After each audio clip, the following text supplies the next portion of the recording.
Hi friends, welcome to eSmart Knowledge Hub daily current affairs and GK and tech. Video చూసే వాళ్ళందరూ మన channel subscribe చేయండి friends.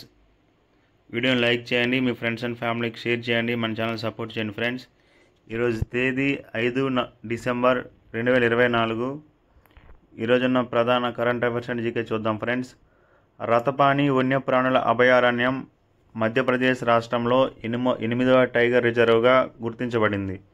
Sri Lanka 48వ ప్రధాన న్యాయమూర్తిగా జస్టిస్ ముర్దు నిరూపా బిందుసిని ఫెర్నాండో నియమితులయ్యారు. ప్రపంచ వన్యప్రాణుల సంరక్షణ దినోత్సవాన్ని ప్రతి సంవత్సరం డిసెంబర్ 4న జరుపుకుంటారు. వన్యప్రాణులను సంరక్షించాలన్న ఉద్దేశ్యంతో ప్రపంచవ్యాప్తంగా 2012 నుంచి ప్రతి ఏటా వన్యప్రాణుల సంరక్షణ దినోత్సవం నిర్వహించబడుతుంది.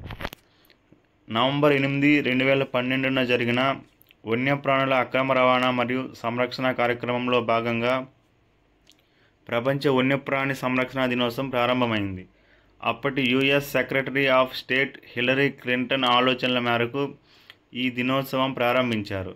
2024 theme connecting people and planet, exploring digital innovation in wildlife conservation. Namibia అధ్యక్షురాలుగా ప్రస్తుత అధికార పార్టీ స్వాపో పార్టీకి చెందిన నెటుంబో నండి ఎండైట్వా ఎన్నికయ్యారు. నమీబియా దేశానికి తొలి మహిళా అధ్యక్షురాలుగా ఈమె రికార్డు సృష్టించారు. 30 లక్షల మంది ఉన్న నమీబియా అధ్యక్ష పదవికి నేషనల్ అసెంబ్లీకి ఇటీవల జరిగిన ఎన్నికల్లో 96 స్థానాలకు స్వాపో పార్టీ 51 స్థానాలు గెలిచి మెజార్టీ సాధించింది. Independent patriots for change party 20 స్థానాలతో ప్రధాన ప్రతిపక్షంగా నిలిచింది. 1990 మార్చి 21న నమీబియా సౌత్ ఆఫ్రికా నుండి స్వాతంత్రం పొందింది. స్వాతంత్రం పొందినప్పటి నుంచి నమీబియాలో 30 సంవత్సరాలుగా స్వాపో పార్టీయే అధికారంలో ఉంది. భారతదేశం మొత్తం విదేశీ రుణాలు 2023లో $646.97 బిలియన్ అంటే దాదాపు 54 లక్షల కోట్లకు చేరాయని ప్రపంచ బ్యాంక్ అంతర్జాతీయ రుణ నివేదిక తెలిపింది. డిసెంబర్ 5న అంతర్జాతీయ మృత్తికా దినోత్సవం జరుపుకుంటారు. 2024 theme caring for soils, measure, monitor, manage. పురుషుల hockey junior Asia cup 2024 November 26 నుంచి డిసెంబర్ 4 వరకు ఒమన్లోని మస్కట్లో జరిగింది. ఇది 10వ ఎడిషన్ టోర్నీ. ఫైనల్లో భారత జట్టు 5-3 గోల్స్తో పాకిస్తాన్ను ఓడించింది. భారత్ ఈ టైటిల్ గెలవడం ఇది 5వసారి. గతంలో 2004, 2008, 2015, 2023లో గెలుచుకుంది. ఈ టోర్నీలో భారత జట్టుకు సారథ్యం వహించిన వారు సర్దానంద్ తివారీ. ఈ టోర్నీలో అత్యుత్తమ ఆటగాడు అరైజిత్ సింగ్ హుందాల్ భారత్. ఈ టోర్నీలో అత్యధిక గోల్స్ చేసిన ఆటగాడు సుఫియాన్ ఖాన్ పాకిస్తాన్ 12 గోల్స్. ప్రస్తుత నాబార్డ్ చైర్మన్ సాజీ కేవి. 2024 సెప్టెంబర్ 11 నుంచి 13 వరకు గ్రీన్ హైడ్రోజన్పై 2వ అంతర్జాతీయ సదస్సు భారత మండపం న్యూఢిల్లీలో జరిగింది. 2023 జనవరి 4న భారత్లో ప్రారంభించిన నేషనల్ గ్రీన్ హైడ్రోజన్ మిషన్ 2030 నాటికి సంవత్సరానికి 5 మిలియన్ మెట్రిక్ టన్నుల గ్రీన్ హైడ్రోజన్ ఉత్పత్తి చేయాలని లక్ష్యంగా పెట్టుకుంది.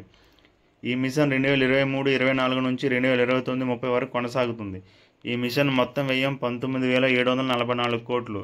2024 సెప్టెంబర్ 15న దూరదర్శన్ 65వ వార్షికోత్సవాన్ని నిర్వహించారు.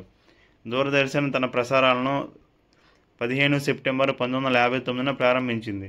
దూరదర్శన్లో ప్రస్తుతం 6 జాతీయ, 28 ప్రాంతీయ, 1 అంతర్జాతీయ ఛానల్తో సహా 35 ఛానల్స్ ఉన్నాయి.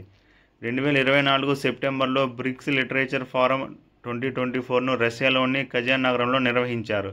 దీని theme world literature in the new reality, dialogue of traditions, national values and cultures. Bank ఖాతా లేదా ఫిక్స్డ్ డిపాజిట్కు 4 వరకు నామినీని ఎంపిక చేసుకునేందుకు అనుమతి ఇచ్చేలా బ్యాంకింగ్ సవరణ చట్టం బిల్లు 2024కు డిసెంబర్ 3న లోక్సభ ఆమోదం తెలిపింది. ప్రస్తుత బ్యాంకు ఖాతాదారులకు ఒకరికి మాత్రమే నామినీగా ఎంపిక చేసుకునే వీలు ఉంది. ప్రతి సంవత్సరం డిసెంబర్ 15న అమరజీవి పొట్టి శ్రీరాములు వర్ధంతిని ఆత్మార్పణ దినోత్సవంగా నిర్వహించనున్నట్లు ఆంధ్రప్రదేశ్ ప్రభుత్వం ప్రకటించింది. 2024 డిసెంబర్ 3న జరిగిన మంత్రివర్గ సమావేశంలో ఈ నిర్ణయం తీసుకున్నారు. యూపీఐ లైట్ వ్యాలెట్ పరిమితిని ఆర్బీఐ 5,000కు పెంచింది. ఇంతకుముందు ఇది 2,000గా ఉండేది. లావాదేవీ గరిష్ట పరిమితిని కూడా 500 నుంచి 1000కి పెంచింది. తక్కువ విలువ గల డిజిటల్ చెల్లింపులకు ఆఫ్లైన్లో చేసుకునేందుకు అవకాశం కల్పిస్తూ 2022లో ఈ విధానాన్ని ప్రవేశపెట్టారు.